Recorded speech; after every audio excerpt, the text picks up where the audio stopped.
Ito na po yung ating palay. Ito po yung hybrid na galing sa Bayer. Arise yata yung pangalan nito. Hindi ko masyadong kabisado pero hybrid po siya. Yan, so kung titignan niyo, napakakapal po ng kanyang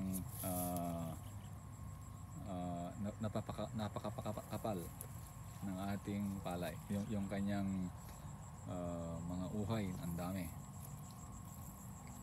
So, ang taas po niyan, average siguro 2 feet yung taas po nito.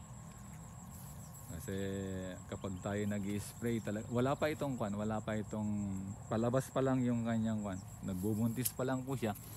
Ilalapit na po natin yung nagbubuntis pa lang po siya. Ito. Yan. At weekly po tayong nag-a-apply ngayon ng Polyar, yung heavyweight tandem at anaa. Weekly po natin ginagamit yan. Tapos hinahalo natin ng Prebaton, yung Milan. Yung Prebaton para sa stem borer, yung Milan para sa hoppers. At naglagay din po tayo ng ng Lanate or yung Wild Kid para sa mga yung Wild Kid kasi broad spectrum yun, kahit ano tinatamaan. At siyempre hindi natin kinakalimutan na lagyan ito ng silhouette. Kasi napaka-importante na may silhouette siya. Gaya ngayon, katatapos lang naman yung ulan. Kanina nag-spray ako. So pag hindi natin ito nilagyan ng silhouette, wash out yung mga in-apply ko. So kung titignan nyo, may mga damo po siya dito sa ilalim. Ayan po yung mga damo sa ilalim. Hindi na po siya lumaki simula nung inisprayan po natin siya ng pinale. Ayan. Yan ang ginawa ng pinale. So kung titingnan niyo sa top view, wala kayong makikitang damo. Pero dito sa ilalim, may mga damo po siya. Yan yung kurus-kurus. Naging abnormal po siya dahil sa epekto ng pinale. So medyo ipapasyal ko po kayo sa ating palayan. Ito naman po yung ating 222. Parehas lang po. Nagbubuntis. No? At napakakapal po ng kanyang ayan, napakakapal. Maski dito sa gitna, tingnan nyo, napakakapal. Ayan, napakakapal po. Ganyan kaganda yung naisprehan ng anaa power grower combo. At tinira ko print po ito ng yung chelated calcium nitrate, para mas maging matibay po siya in case na may dumaang bagyo o malakas na hangin, hindi siya kagad masisira. So ganun po importante na lagyan po natin siya ng calcium nitrate.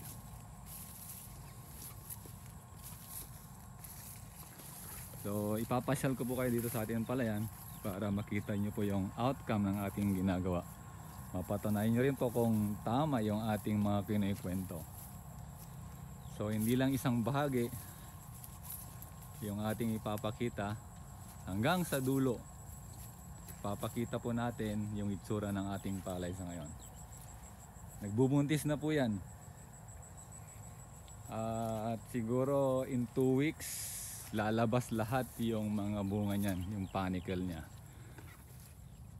Ito yung 222. Sabay ko po silang inabunuhan, inesprehan. Tuwing nag-spray ako sa kabila, ganon din sa kabila. Itong kalahating hektarya lang ito Ang nalagay ko pong fertilizer dito, mahigit 3 sako ng urea.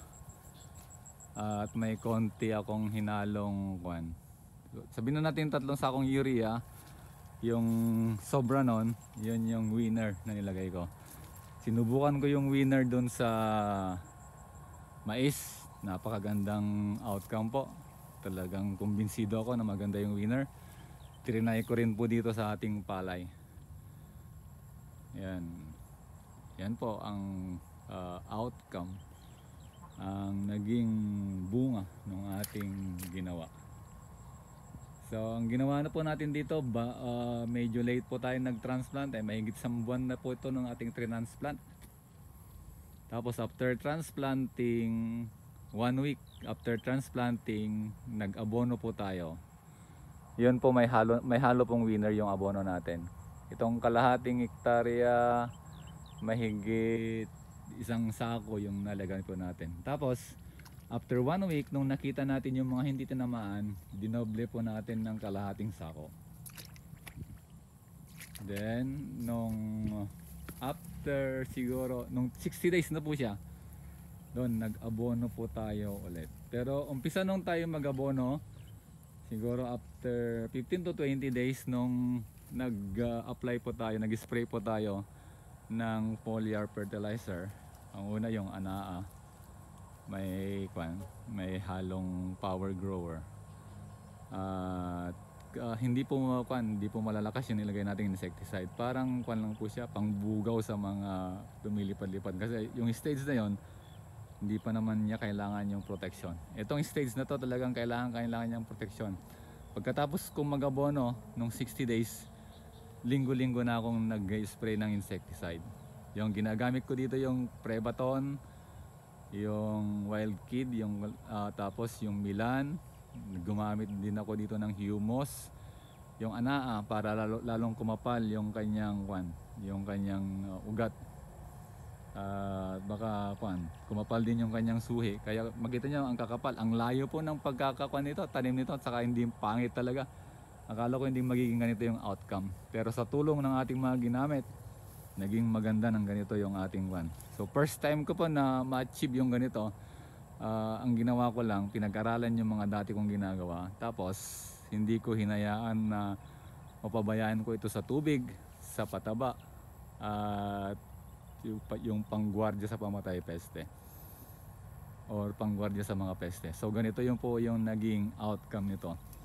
Marami po akong pinuntahan, mga binibisitang palay, pero masasabi ko na isa sa nakita ko na yung palay natin ngayon ay maganda. Itong kalahating hektarya, ang projection ko dito, yung 50 kaban, labas na po tayo doon, na siguradong aanihin po natin yon kung hindi masisira yung kanyang panicle. Pero sa kapal ng palay natin, yung talagang ang kapal ng tillers niya, talagang sigurado ko na-blessed po tayo dito ng Panginoon, na ipagkakalob niya dito yung 50 kabans. Yun ang alam ko na pinakamababa na aanihin po natin dito. So sa mga nanonood, kung gusto nyong makuha yung kaalaman at technique kung paano pagandahin, paramihin yung ani sa palay, subaybayan nyo po at panooring maigi yung ating mga video. So sa mga parang hindi naniniwala, nasa sa inyo po yan, hindi ko po kayo pinipilit. So kung gusto nyong matuto, pag-aralan nyo po at i-convince yung sarili na yung ating mga sinasabi, tinuturo ay tama.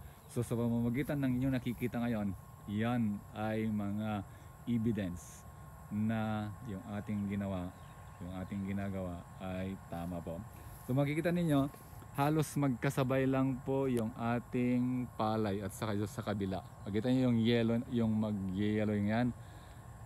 Itong atin, napaka green, no? So yon ay yellowish. Ito kayong sa atin, inabonohan po natin ito nung eksaktong 60 days. Yung sa kabila, nauna po siyang namunga. May bunga na po yan. Pero sa atin, palabas pa lang po yung kanyang mga bunga.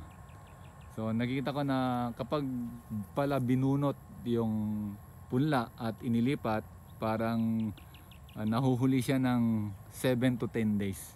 Kaya dapat ito, triple to at saka yan, triple to din yan sa kabila, dapat nagsabay sila. Pero yan kasi direct seeding, ito nilipat tanim. Pero yan makapal sa kabila, pero hindi masyadong malalaki yung kanyang uhay. Titignan ko po kung ano magiging outcome ng ating ginawa dito sa ating palay para may compare. At siyempre sa anihan, i-compare natin yung ani natin dito kumpara sa kabila. Siyempre itong hybrid, alam ko mas maraming aanihin dito. Kasi iba yung hybrid sa mga ordinary o sa mga tinatawag nating certified seeds. So maraming salamat po sa patuloy na panonood, pagsubaybay, at pagbabalik dito sa ating channel. Naway natulungan ko kayo, naway patuloy kayong gumaling. God bless po.